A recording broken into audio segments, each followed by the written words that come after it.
It's the Nittany No Huddle podcast from the Nittany No Huddle studios. Welcome to the latest episode of Nittany No Huddle. This is going to be a quick one. We were going to cover the Illinois game, but we've already buried the tape, so we're moving on right to the Ohio State game. I'm going to turn it over to Devin. How bad are we going to get killed this weekend? Well, under every circumstance that I can think of, and just the way Penn State is playing right now, we should lose by 100. But because it's the weirdest college football season I can think of, I 100% could see Penn State going and winning because it means absolutely nothing for us. So we already wasted our chance. We might as well just go beat Ohio State because that's what Penn State does. So. Yeah, I mean, we're trying to have a professional podcast here, and you come out with a conservative answer of only 100. I'm pretty upset about that. So, all right, I'm sorry. Let's go 200 to nothing. What's Penn State's all-time biggest loss? Let me look that up and see if we should try to break that out. Seriously, though, I mean, we're not going to cover Illinois, but if we look anything like we looked then, it's going to be a bad day for all of us. So, do we have any stats on Penn State, Ohio State? I know I'm pretty sure we're double-digit underdogs. I'm surprised it's not more, to be honest, but I'll let you handle kind of the stat line and what we're looking at here. Yeah, sure. So the first thing is I just looked up that information for us. Penn State's biggest loss is 106-0. Lost to Lehigh in 1889, and could that be in jeopardy this week? Kind of feels like it. Anyways, so Penn State is opened as a 18.5-point underdog. I think that's probably pretty close. That does sound about right to me. Realistically, obviously, we can joke about how bad Penn State's going to get beat, but I don't know. They almost always play Ohio State pretty well, especially when we are the bigger underdogs. It seems like anytime we're expected to win or we have a really good chance, we always get killed. But when we're big underdogs, I think we end up playing pretty well. I think the one saving grace is when you look at Ohio State, they aren't necessarily the ground and pound team that Illinois was to us. I don't see Ohio State rushing it 67 times the way Illinois did, which Illinois did that, one, because they were successful, and two, because that quarterback was garbage. So, and I meant Illinois' quarterback, not Sean Clifford, although he was garbage too. Anyways, he was hurt garbage though. So yeah. Also, that how much does that say about Penn State that we're gonna play 25% Sean Clifford rather than Roberson? Like 25. That's pretty generous there. Yeah, you're right. I mean, that's embarrassing. I would give him like between 6% and 9%. Like honestly, I thought we were having a professional podcast. I mean that's honestly that's probably what he was. Well, anyways, so Ohio State is averaging about 206 rush yards per game. So I don't see them rushing for 67 times for 400 yards the way Illinois did. However, I mean, if they're averaging 200 yards per game against us, that could be 400. Yeah, I know. Well, honestly, last week has me way more concerned about Michigan than Ohio State because Michigan will rush for 500 yards against us in the half, probably. Yeah, we can't stop or we can't pound the rock, and every other team can. So that's going to be fun. But I think Ohio State's going to rely on C.J. Stroud. He has played so well the last, 3-4 games, really coming into his own. I can't remember. Maybe you remember, Jordan. Is he a true freshman or a redshirt freshman? I think he's actually a redshirt freshman. He's a COVID freshman. Yeah, he's a COVID freshman. So okay, I got you. But I think he's one of those freshmen who actually got to play their senior year of high school. If that makes sense. Yeah. I guess I got you. So okay. he played a year, and then I think last year was actually his freshman year, but it doesn't count because of COVID. So technically, he's a true freshman. Okay, yeah, because I don't remember him really playing for Ohio State last year, even like in mop-up duty and stuff, but I didn't watch a single football game last year, so I couldn't tell you. Oh, he played in one game, so you're right. So he's a COVID freshman. He had last year he had one rushing touchdown, 48 yards. That was his one stat last year. wild. Anyways, he's played super well the last like 3 to 4 weeks, and he's just going to pick Penn State apart. Obviously, our secondary has been really good until the last couple weeks, and it all comes down to how terrible our offense has been against Yeah. Iowa. I mean, Clifford being out. say what you want about our defense.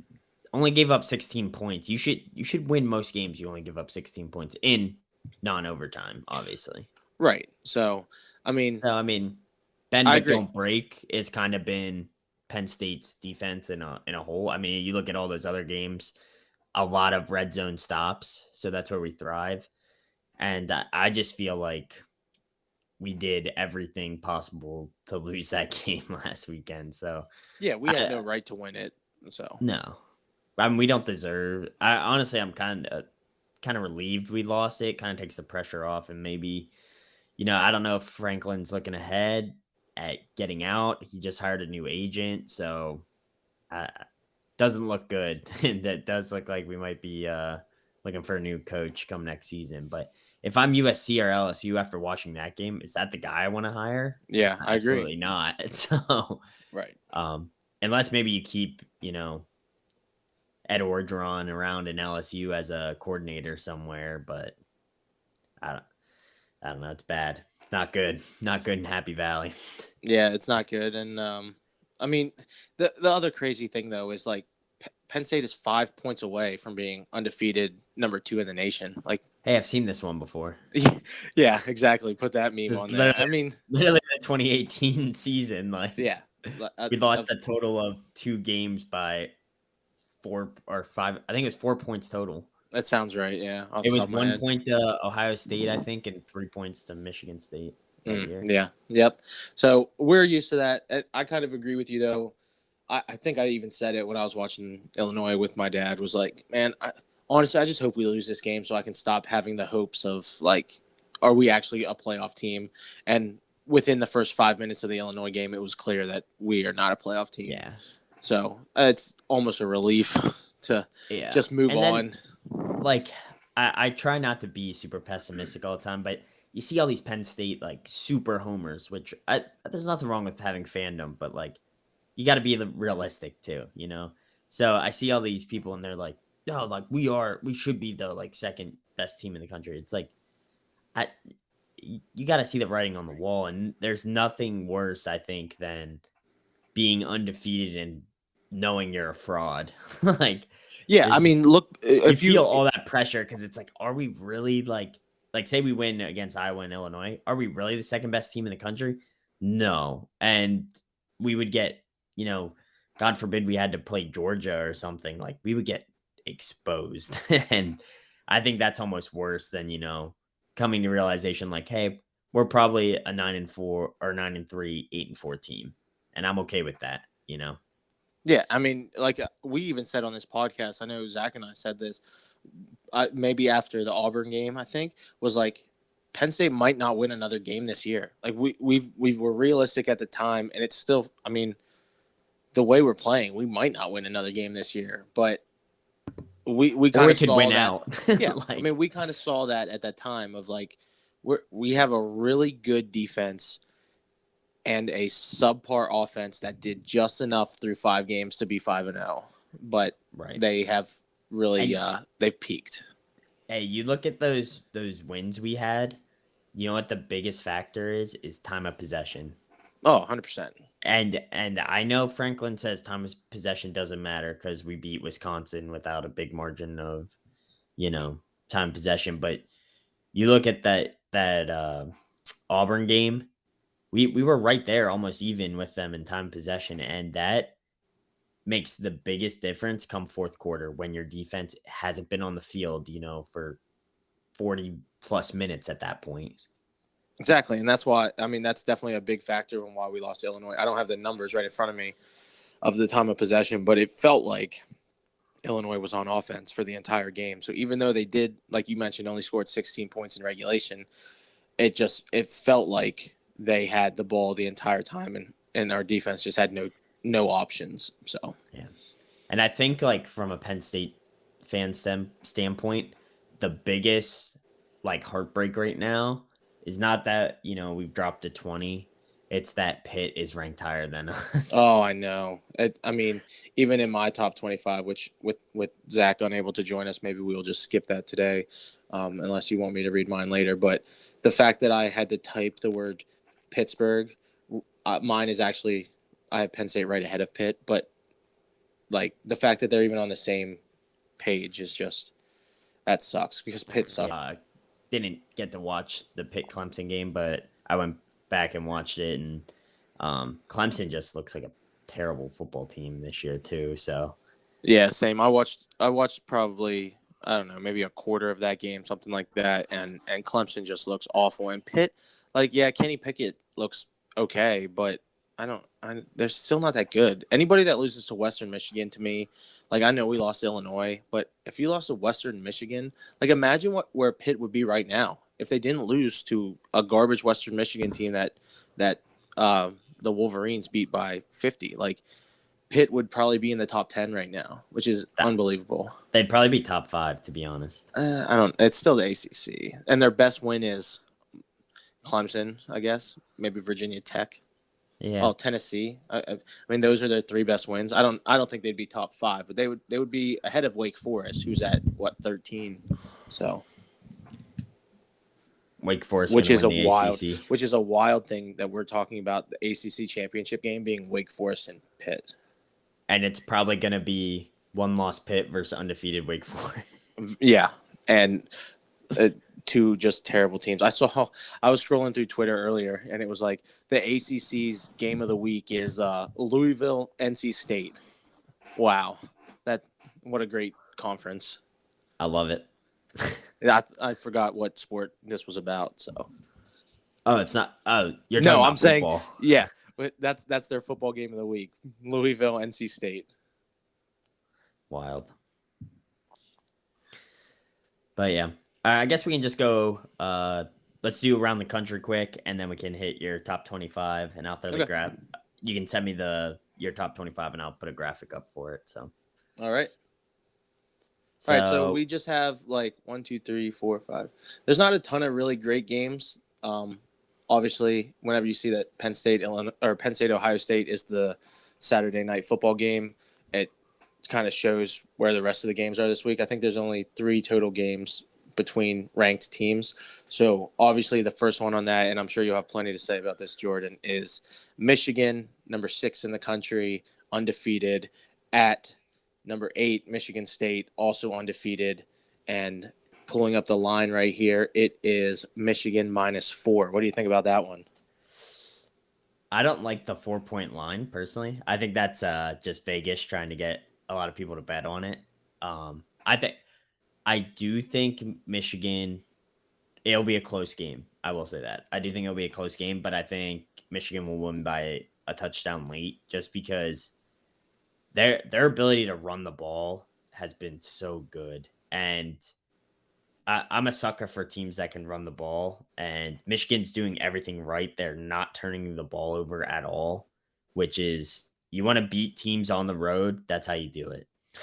And we've seen it happen a lot. So I honestly think this might be Michigan's year. I know people say that every year, but like realistically, I mean, I think they're going to easily beat Penn State, but if they can get past Sparty on the road, they get Ohio State at home for the game last weekend in November. I mean, that game is always, I mean, lately it hasn't been as close, but when Michigan's decent, it's a 50-50 game. So I think this could be Michigan's year to win the Big Ten personally. Go ahead. Okay, I'll let you go. I was going to say, I think if they make it to the conference final and they play whoever from the West, they're going to have a field day. Yeah, no, I agree with you there. I think Michigan wins this game. I think they win it close though. I think it's pretty back and forth until the end. I also think it's probably pretty low scoring, and maybe first team to 20 wins this one. And I'm really excited to see a true hard-nosed Big Ten football game. I mean, like we talked about Illinois Penn State having 9 overtimes and still being below the over-under line. But this one, the over-under set at 50. I would be shocked if it gets that high, personally. I think this is going to be a really great game, and it sets up Michigan Ohio State last game of the year being a even bigger game than it always is. Yeah, I mean, you're looking at, Michigan wins the next few weeks. You're looking at Michigan probably easily in the top 5. I mean, top 4 probably. And if not, they could creep all the way up into 2, possibly 2, 3. So you're looking at maybe 2 versus 5, 2 versus 6. So Yeah, I, that's going to be a huge game. yeah, Even if Michigan loses this, it's a big game. It's called the game, but if they can go in, beat Michigan State, survive Indiana, and then weeks, I mean that's quite the gauntlet there for them to head into Ohio State. yeah, and it will. I mean, I've always been a homer for Michigan, but I really think they're well coached. I know Harbaugh gets a lot of shit, but it's hard to recruit to the Midwest, especially up there in Ann Arbor where it gets really cold, and not having the academic side too. That's what a lot of people don't talk about. It's a lot harder even for athletes to get into Michigan than it is most other schools. So it's not like some of these schools like Ohio State and other schools in the Big Ten that don't care as much about academics. Like Michigan holds a pretty high standard, so um, it's just interesting how that affects recruiting. I'm sure if somebody wanted to bad enough and they were good enough, they could get in, but it does hamper recruiting a little bit. What's your thoughts on the game? I really think that Michigan is a much more talented team than Michigan State, and I think they're better coached. Um, I don't know who has the advantage in running game, to be honest, because Sparty has been killing it too. So it's kind of who do you prefer at the running back position? Yeah, I think, like you said, on paper, I think Michigan is on paper definitely the better team, but it's one of those games in the Big Ten where it's going to be a battle all the way through. So I think Michigan ends up winning it close, but that is the game of the day that I have circled way more than Penn State Ohio State. Yeah, I agree. We'll move on. Old Miss, Auburn. I think Auburn's probably going to beat Old Miss, to be honest. I don't think Old Miss is that good, personally. They have a great quarterback, but I think Auburn can get it done. They still have a solid team there, so. Yeah, I agree. Auburn's favored in this game by a couple points. Saturday night game, and I think Auburn wins it close, but I think Matt Corral continues to put up ridiculous numbers. I mean, we're 7 games into the season. He has 15 touchdowns and 1 interception playing for Ole Miss. I think that's really impressive to me, and I can kind of see why he's one of the top 3 or 4 Heisman guys right now. But Auburn seems to be getting their stride a little bit the last couple of weeks. Obviously, they lost to Georgia, but they looked really good against Arkansas. They looked pretty good in Death Valley when they are in the Swamp. Sorry, they looked really good at LSU whenever they played them a couple weeks ago. I forgot who they played, and ended up winning that game. So Penn State still has that half quality win over Auburn, and I think Auburn's starting to play better now. Bo Nix has looked better the last couple weeks. So, yeah, I think Auburn wins it close. Yeah, and then we got Cincy at Tulane, which might be an upset. I'm assuming that's why you put it on there. No, I put it on here just because Cincinnati is 26-point favorites and is the number 2 team in the nation, and there are no good games. Tulane is terrible, so this will not be an upset at all. I just put it on there because Cincinnati's the 2 team in the nation, so we can move on pretty quickly from that. 26-point favorites probably is not enough. Although the last time I said something like that, Alabama lost to Texas A&M. 40. Yeah, 40. But I mean, it could be 40. Yeah, realistically. All right, we got Iowa, Wisconsin.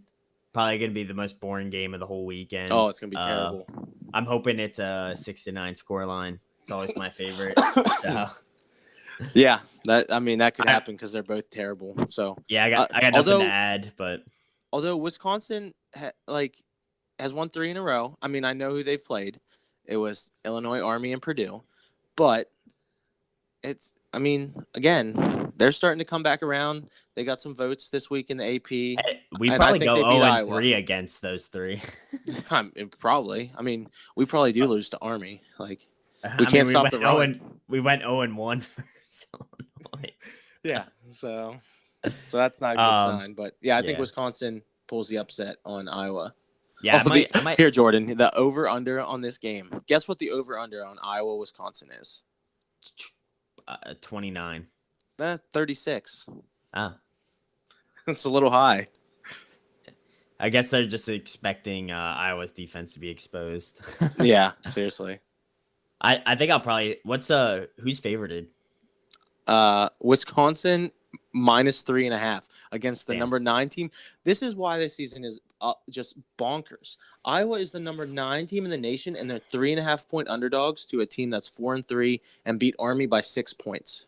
That's because Vegas knows that Iowa's shit. I know, but like even last week, Oklahoma State was ranked 8th in the nation, and they were like 10-point underdogs. It's just what a year. Yeah. Then we got Texas at Baylor. Yeah, I just put this here because I know you like Baylor and you like Texas too. So Yeah, I don't know who I favor in this game. Probably Longhorns. Wouldn't surprise me. I don't know. It could go either way. I've actually seen Waco Stadium. It's pretty impressive actually for like a small stadium, if that makes sense. Yeah. Like architecturally it looks really cool. Gotcha. Yeah. I also have a Baylor long sleeve that I wear all the time. So yeah, I guess I'm going Baylor. Yeah. I think Baylor wins and moves to 7-1, even though I think they are also underdogs. No, they're favored by 2.5. But that's because Texas will lead the whole way till like 2 minutes left in the game. Probably. But yeah, I think Baylor wins this one close. Now, do we think Florida can pull the upset in this one versus Georgia? I would like to be assertive and say that Georgia's going to win by 40, but it's not going to happen. And I think Georgia wins by 14. I was going to say 10. I think Florida plays it close, even though I don't think Florida's that good. It's the cocktail party. It's one of those games, you know. I mean, Dan Mullen's a good coach too. Yeah, I think it's close. I think it's closer than maybe some people will expect it to be. I definitely could be wrong. I think Georgia's clearly the best team in the nation, other than honestly the way Ohio State lately. That's why when we get to my rankings, you'll see where they're at. But I think Florida gives them a fight. I mean, they could also lose by 40, but I think they give them a fight. Hey, I will say this: if you think Georgia is impervious to losing, they barely beat Clemson week 1. Correct. Agreed. Although I think that Georgia was not as good then as they have gotten better every week, and I think Clemson has gotten worse every week. So right, and I think it's one of those. One of those things where Georgia played very conservatively as well because they thought that Clemson was going to be their Super Bowl. Yeah, this was their marquee. They had to win that game. So I think they came out and were like, all right, let's kind of see how they play and go from there. And they just kind of matched them until they needed to win. Where now I feel like Georgia has that swag where they're just like, we are going to beat the living piss out of anybody that comes. Yeah, exactly. So it's just funny how like you can't put too much stake in any one game. And I know it's college football, and that's kind of the point, especially this year. But honestly, like you can just write that game off as an outlier, and it's kind of crazy to think about. Like you wouldn't have thought. You know, a couple years ago, we're saying, "Oh, a week 1 win versus Clemson means nothing." Outlier. Yeah, just funny how it goes. But yeah, definitely, I love it. I love seeing the Giants fall. So yep. Yeah, I know you love parody. So speaking of Giants, Duke at number 13, undefeated Wake Forest. So I think Coach K will have the Blue Devils ready to go. Oh wait, I just saw Wake Forest scored 70 points last week and forgot we weren't playing basketball. Like, what the hell was that game? How do you did you see that score? Yeah. I was gonna say because I know you had drill and everything and you didn't see it, but 70-56 at Army. So what a game! I actually went to Texas Roadhouse Saturday night and they had the score ticker on. Yeah, and one of my buddies was like, I didn't know basketball started already. I'm like, no Yeah, shit. dead Like, serious. Yeah. he was like, I'm like, what are you talking about? He's like, oh, well, like Wake Forest scored 70 points. So like, I didn't realize basketball started. I'm like, dude, that's football. Yeah, He's that like, game was nuts. he's The like, Wake Forest, seriously? I'm yeah, like, yeah. Wake Forest QB threw for 458 in that game, and Army's quarterback was 9 for 11 with 3 touchdowns, so pretty effective. But I I love think it. Duke is garbage, but they're going to win this game. That's my prediction. That's my upset special. That's why I put it on here for us to talk about. Duke is not good, but they find a way to win this game. All right, I'm gonna throw And $5 on Wake Duke. Forest. I'm gonna throw $5 on Duke, and when Okay, they don't win, I'm coming back. that's fine. I'll give you $5 at your wedding on Friday. All right. You should appreciate that I had my wedding on Friday as well. Well, so that we get we already talked about this, so remember I have to skip it anyway. So Oh yeah, right. playoff high school football. Yeah, at least we get to lose to Maryland the next day. So yeah, well, yeah, exactly. Fun. Yeah, hopefully we're still all a little intoxicated from the night before, and we won't even remember that it happened. Right. That's like best case scenario. Mm-hmm. All right, moving on. Give me your top 25. All right, so my top 25. At number 25, my Coastal Carolina Chanticleers that let me down last week and are currently, as we are recording this, in a dogfight with Troy. That's not a good thing to be saying. They are at number 25 at 6-1 after losing to Appalachian State last week. Number 24, Iowa State, a big win over Oklahoma State, pushed them up here into the top 25, even though, I mean, they're still not that good, but someone has to be in these spots. 23, Arizona State. 22 is where I have Pitt, much lower than the AP, but they suck.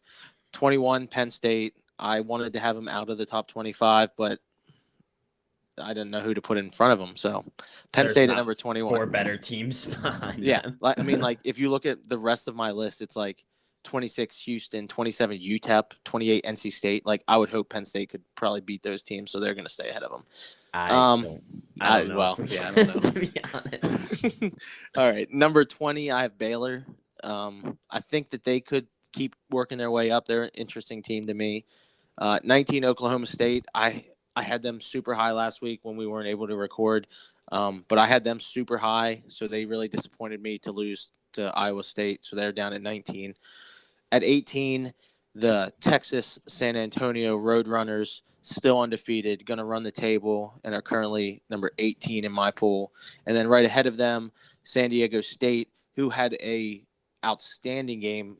Probably the least talked about game of the weekend last week was Air Force versus San Diego State.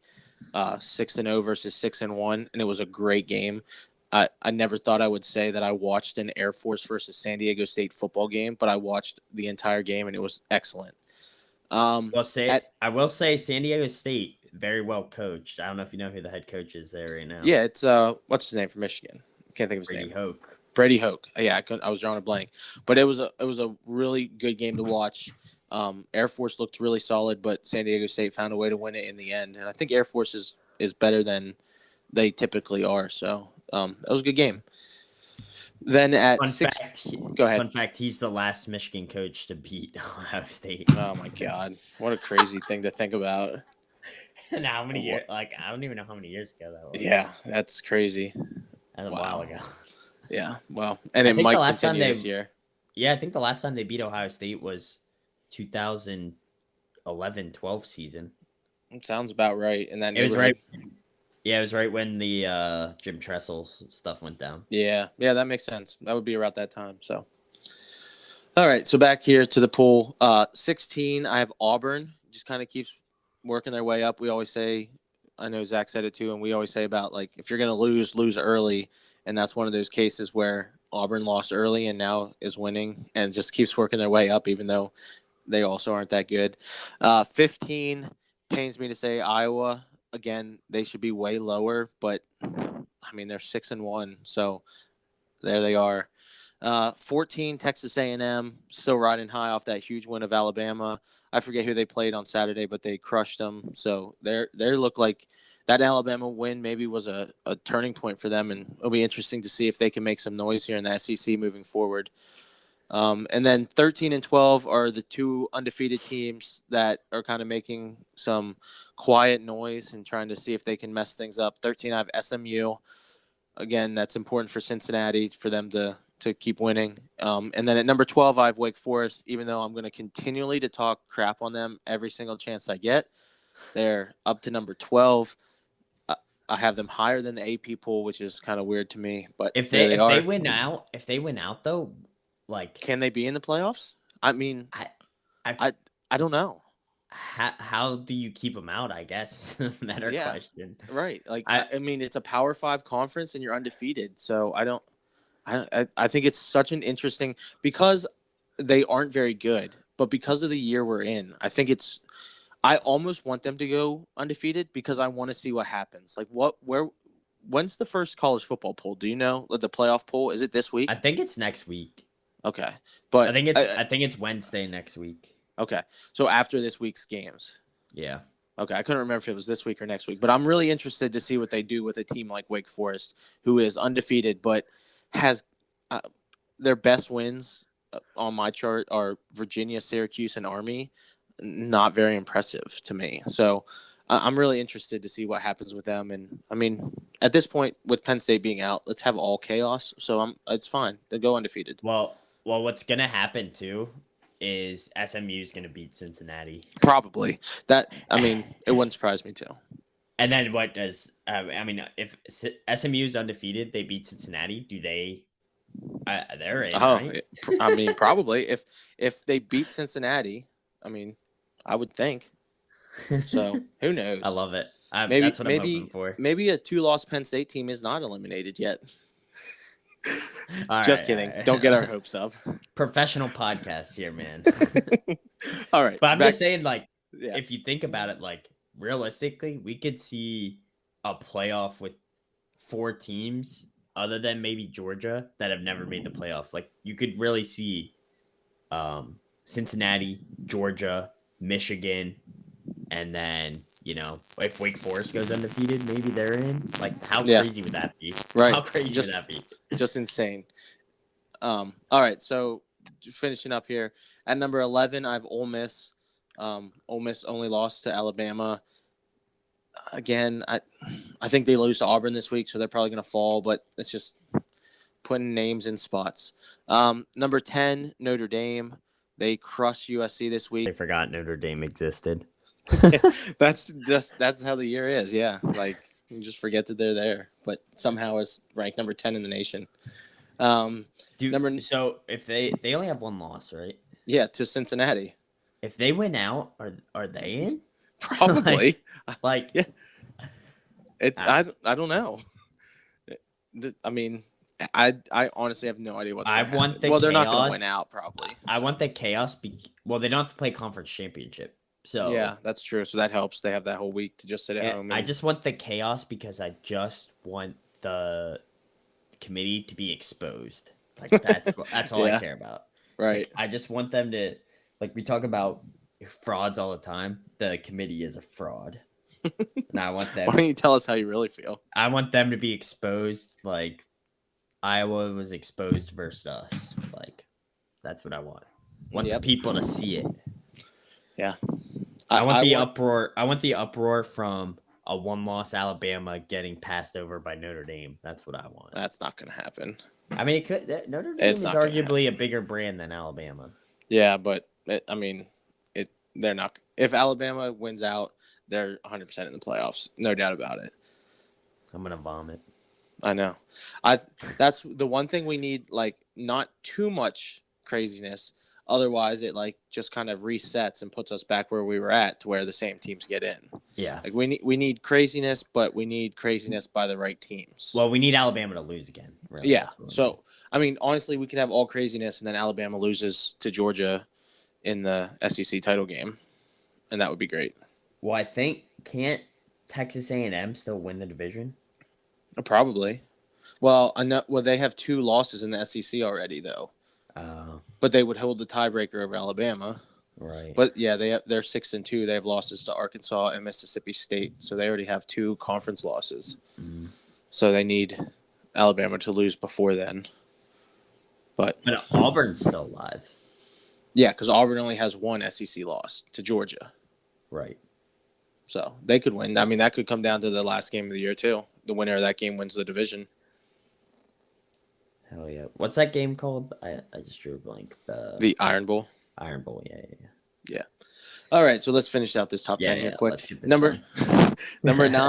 number 9, Oregon, 100% riding on the win over Ohio State, which seems like so long ago now, but they're at number 9. They barely beat UCLA in a pretty exciting finish there. Number 8, I have Kentucky. Still think Kentucky's pretty solid, and I like seeing them up there, so I have them at 8. Number 7, I have Alabama, even though I don't know what to think about them. They struggled with Tennessee until the fourth quarter. I think they ended up winning by like 30, but it was a game until the fourth quarter. Number 6, Tennessee is not very good. Correct, and that is arguably Pitt's best win. So again, that says what Pitt is. So at 6, I have Michigan State from the Big Ten. Michigan State still undefeated.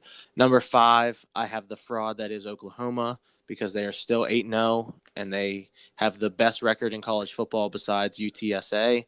Both teams are 8-0. How did their backup quarterback play this week? Terrible. Really? Yeah, did not. Well, I mean, I think he ended up playing all right, but the little bit that I saw, he played pretty bad. You have to check this out, Jordan. I don't know if you saw this play. They had either like a 3rd and 1 or a 4th and 1, and they went for it. I think they were up by 3 or 4, something weird like that. And they called a running play, and the running back got stopped behind the line, and the quarterback runs over like as the play is going, rips the ball out of the running back's hands, strips his own running back, and runs down the field for like I don't think he scored a touchdown, but I think he got like right to the end zone.